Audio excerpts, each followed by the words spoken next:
कर्कटे पूर्वफल्गुन्यां तुलसीकाननोद्भवां पाण्ड्ये विश्वंभरां गोदां वन्दे श्रीरङ्गनायकी। जय श्रीमन्नारायण। श्रीमते रामानुजाय नमः। गोदाय नमः। శ్రీ గోదా సమేత మన్నార రంగనాయక స్వామి దేవాలయం ఎదులాబాద్ గ్రామము కక్కేశ్వరం మండలము మేడ్చల్ జిల్లా తెలంగాణ రాష్ట్రంలో భారతదేశం. శ్రీ గోదా సమేత మన్నార రంగనాయక స్వామి దేవాలయము 600 సంవత్సరాల క్రితము నిర్మించబడింది. గరుడాద్రి క్షేత్రమైన ఈ దేవాలయము పురాతన దేవాలయం. ఆండాల్ తల్లి గోదాదేవి, మన్నారు రంగనాయక స్వామి, గరత్మంతుడు అంటే అమ్మవారి తండ్రి విష్ణు శక్తుల వారు ఈ దేవాలయంలో కొలువై ఉంటారు. మూల విరాట్లు, ఉత్సవమూర్తులు, అలాగే స్వయంభూగా వెలిసిన మా తాతగారు అప్పల దేశీయుల వారి నుంచి విగ్రహాలు మన దేవాలయంలో దర్శనమిస్తారు. పురాతన దేవాలయం కాబట్టి ఈ దేవాలయంలో సప్త ప్రాకారాలు మనకు ఉంటాయి. అలాగే ఈ యొక్క గోదా సమేత శ్రీ మన్నార రంగనాయక స్వామి దేవాలయాన్ని ఉత్తర శ్రీవిల్లి గొప్పగా ఉంటారు. శ్రీవిల్లి గొప్పలు మా దేవాలయం తర్వాత ఈ యొక్క దేవాలయము తెలంగాణ రాష్ట్రంలో ఇది ఒకే దేవాలయం. అలాగే భారతదేశంలో కూడా శ్రీ మన్నార రంగనాయక స్వామి దేవాలయము ఎదులాబాద్ గ్రామంలో కొలువై లక్ష్మీనారాయణ చెరువు ఇక్కడ ఉన్నది. అయితే ఈ దేవాలయం అప్పల దేశికులు మా తాతగారు 600 సంవత్సరాల క్రితం శ్రీవిల్లి గుట్టల నుంచి అమ్మవారు చెప్పిన ఎడల దేశ సంచారం చేసుకుని ఈ దేవాలయానికి వచ్చారు. అయితే ఇక్కడ శ్రీ వేణుగోపాల స్వామి దేవాలయంలో వారు నిర్వహించే విగ్రహాలు పెట్టుకొని అమ్మవారు నాకు పెద్ద దేవాలయం కావాలని చెప్పిన ఎడల ఒక అక్షయ పాత్రతో ధనము ధాన్యము అంతా సేకరించి అమ్మవారు నిత్యం అందరి స్వప్న సాక్షాత్కారం చేస్తూ ఈ దేవాలయాన్ని నిర్మించబడింది. ఈ దేవాలయానికి ఇప్పుడు మేము ప్రస్తుతం 9వ తరం చేస్తున్నాం.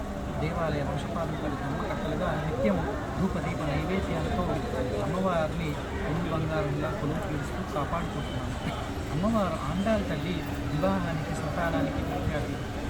ఎవరైనా సరే వివాహం కాని వారు అలాగే సంతానం లేని వారు ఇక్కడికి వచ్చి ముడుపు కట్టుకుంటే ఖచ్చితంగా కోరిక నెరవేరుతుంది.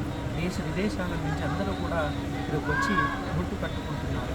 అది అలాగే కోరిక నెరవేరిన ఎడల ఏ కోరికైనా సరే అది నెరవేరిన ఎడల మళ్ళీ వచ్చి ముడుపు విప్పి అమ్మవారికి భోగము చీర వడిబియ్యం పోయటం ఇక్కడ ఆనవాళ్ళు.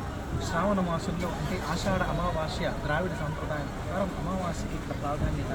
ఆషాఢ అమావాస్య నుంచి మన దగ్గర బ్రహ్మోత్సవాలు మొదలు శ్రావణ మాసంలో వచ్చే ఉపా నక్షత్రం అమ్మవారి దినోత్సవము, కళ్యాణ మహోత్సవము, అలాగే దివ్య విమాన రథోత్సవము అతి ఘనంగా వైభవంగా బ్రహ్మోత్సవాలు 7 రోజుల బ్రహ్మోత్సవాలు ఘటాభిషేకంతో కురుస్తాయి. ధనుర్మాసము అంటే సూర్యుడు ధనుర్రాశిలో ప్రవేశించడం ఇక్కడ ఏమంటారు ధనుర్మాసం ప్రత్యేకత. నిత్యం పిలుపావే సేవాకాలం. అలాగే మనకి అధ్యయన ఉత్సవాలు అంటే కూడారే సాయంకాలం నుంచి అధ్యయన ఉత్సవంలో, అలాగే సంక్రాంతి పండుగ రోజు కళ్యాణము, గోదా కళ్యాణము, కనుమ పండుగ రోజు అమ్మవారి అభిషేకంతో ఇక్కడ ధనుర్మాసం ముగుస్తుంది. అన్ని చోట్ల భోగి రోజే కళ్యాణం చేస్తాం. ఇక్కడ మన దేవాలయంలో సంక్రాంతి పండుగ రోజు అలాగే కనుమ పండుగ దాకా మనము ఈ ధనుర్మాస ఉత్సవంలో చేసుకుంటాము. నమ్మాళ్ళ వారి పరమపద ఉత్సవంతో భోగి రోజు అత్యంత వైభవంగా భక్తులందరూ కూడా వారి వారి కోరికలు ఆ నమ్మాళ్ళ వారిచే స్వామివారికి విన్నపించిన ఎడల అతి శీఘ్రముగా ఆ కోరికలు నెరవేరుతాయి. ధనుర్మాస ప్రత్యేకత. ఈ దేవాలయంలో ప్రతి నెల మొదటి ఆదివారము శ్రీ సుదర్శన లక్ష్మీ నరసింహవనం చేస్తాం. లోక కళ్యాణం కోసం మొదలుపెట్టిన హవనం భక్తులందరూ కూడా ఈ హవనంలో పాల్గొంటున్నారు. అలాగే చక్కగా బ్రహ్మోత్సవాలు కూడా నిర్వహిస్తారు. ఈ దేవాలయాన్ని గరుడాద్రి క్షేత్రము అని అంటారు. గరుడ పక్షులు చెట్లు ఎక్కువగా సంచారించే ఈ క్షేత్రం గరుడాద్రి క్షేత్రం. అమ్మవారు ఆండాల్ తల్లి గోదాదేవి తనకు తానే కట్టించుకొని నిర్మించుకున్న దేవాలయము. అమ్మవారు నడిచే స్థలము, అమ్మవారు తిరిగే స్థలము.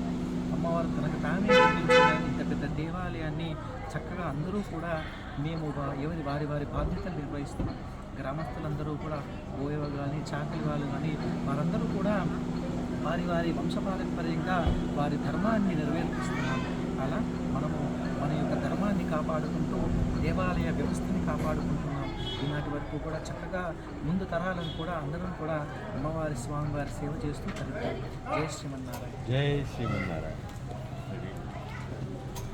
ఓకేనండి. లక్ష్మణ